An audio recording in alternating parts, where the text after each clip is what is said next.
Over the years, I've heard Thom Hartmann say a lot of really stupid things, but the argument he makes in this video may very well be the single stupidest thing I've ever heard come out of this man's mouth. Prepare yourselves for jaw-dropping levels of stupidity. A piece over an alternate that I thought was really good, Brittany Cooper. Segregationists never went away. We just call them small government conservatives now. So yeah, we can see right off the bat, he's basically trying to equivocate small government conservatives and segregationists. Yeah, because, if you're legitimately concerned about issues such as the size of government, how much money our government spends, and how much it intrudes on the freedom of ordinary citizens, that makes you no different from a Jim Crow-era segregationist, apparently. Now, those of you who are familiar with typical leftist arguments will know this is pretty much par for the course. The left always tries to make everything a race issue, every opportunity they get. Even if an issue has nothing to do with racism whatsoever, they'll try and find a way to shoehorn it in.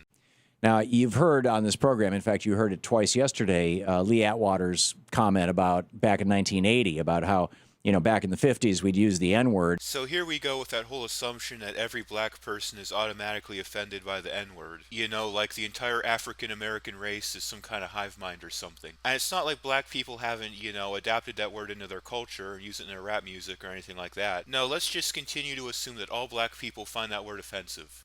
When we're talking to white racist voters. What is it with the left and this whole assumption that only white people can be racist? I mean, really, anyone of any skin color can be racist. Republicans are talking to white racist voters.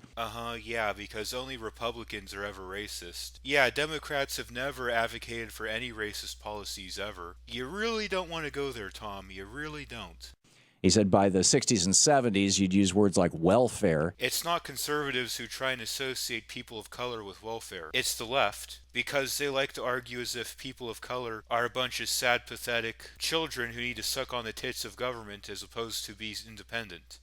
And, he said now as we go into the 80s and 90s, we need to talk about tax cuts. So, believing that people should be entitled to the fruits of their own labor makes you racist. The ironic part about this is back in the day, black people weren't entitled to the fruits of their own labor. They were forced to give a majority of it over to a plantation owner. This was called slavery. The idea that someone else is entitled to, whole or partially, the fruits of labor that you perform. Now, today we have more or less the same arrangement. You're forced to hand over a portion of the fruits of your labor to the government against your will. It's just called taxation instead of slavery. So the irony here is that Thom Hartmann is basically arguing that opposing slavery makes you racist. You see, I think every black person should be entitled to 100% of their income. Thom Hartmann doesn't, but he's saying we're the racists. And shrinking government. Hey Tom, did you know that big government disproportionately disadvantages black people? It's true. I can point to a wide multitude of different examples of government programs and policies that disproportionately harm black people. Compulsory education keeps blacks stuck in shitty schools. Zoning laws and building codes keeps blacks stuck in shitty neighborhoods. Minimum wage and mandatory benefits disproportionately disemploy people of color. Social Security is basically a black to white wealth transfer system. I could go on and on. Because white people know that that's code for black people. Hey, pal. You just blowing from Stupid Town? Wow, that was so unbelievably dumb, I don't even know how to respond to that. So apparently, according to Thom Hartmann, if you want to keep more of your own money, control more of your own life, that's just code for black people. Forget whatever legitimate concerns there are about government spending and personal freedom. No, obviously anyone who's upset over having half their income stolen from them is clearly just a racist. And, I scratched my head a little bit. How did white people know that?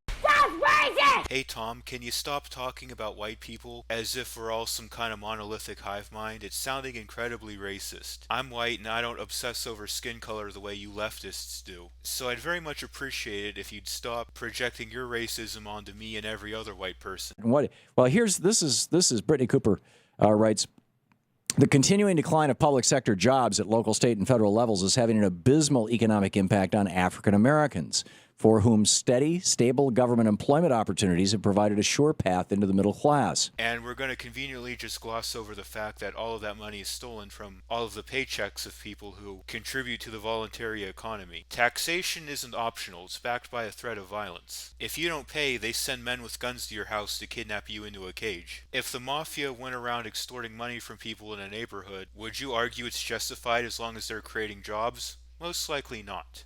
The New York Times reported yesterday that, quote, roughly 1 in 5 black adults works for a government. So what? If someone chooses to go into a line of work where there's no market demand for it, how is that any of my responsibility?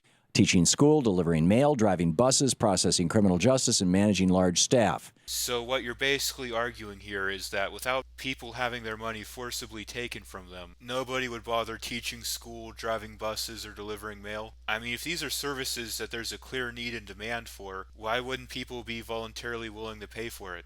Because black people hold a disproportionate number of government jobs, cutbacks in government jobs that affect everyone hit black communities even harder. You know, I could explain why this is a completely bogus argument, but FreedomToons does a much better job than I ever could, so I'll go ahead and let him take it away. People seem to assume that once a person is no longer working in any given field, they're just unemployed for the rest of their lives. No, what unemployment means is that people are transitioning from one career field to another one, generally speaking, so long as you're not in a depression or a recession.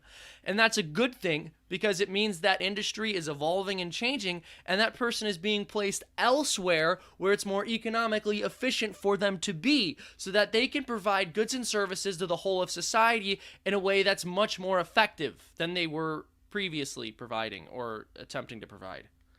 And then Brittany goes on to say there's been a wholesale PR campaign on the part of those on the right to associate all public goods and services, from public schools to public assistance, with the bodies of undeserving people of color, particularly blacks and Latinos.